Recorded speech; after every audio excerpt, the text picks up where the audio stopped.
नाज़रीन, बदीन लग रिप शरीफ में सिंध पुलिस पारां शहीद ज़मान शाह ऐं ॿियनि शहीद एहलकारनि जी यादि में क्रिकेट टूर्नामेंट करायो वियो, जंहिं में अल हैदरी 11 शानदार रांदि खेॾी टाइटल खटे वरितो आहे।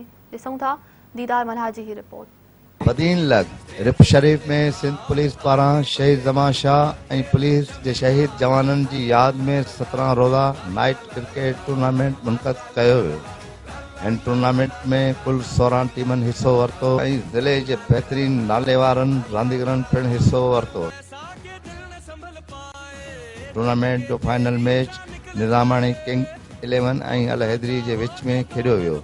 निज़ामाणी किंग 11 पहिरीं बैटिंग कंदे मुक़ररु 10 ओवरनि में 127 रन्सनि जो टारगेट ॾिनो, जेको अल हैदरी पारां 7 ओवरनि में 1 विकेट जे नुक़सान ते आसानी सां हासिल करे फाइनल मैच खटे वरितो। जॾहिं फाइनल मैच जा महिमान ख़ासि SHO बदीन मोहम्मद अनवर लिगारी, Rais Ali Ahmed Thebo, accountant SP office Badin Syed Amin Shah, Mir Sarfaraz Talpur, MT incharge police line Badin Akbar Dalwani, Munnu Nizamani, Yasir Sindhu ऐं अरसलान अलमाणी हुआ।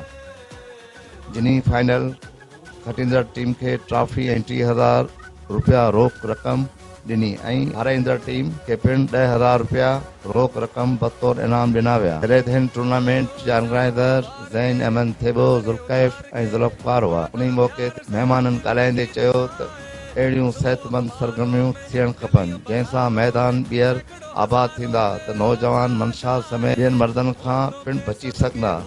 कैमरामैन ज़ुबैर पुसर सां दीदार हुसैन मल्ला, मेहरान TV न्यूज़ बदीन।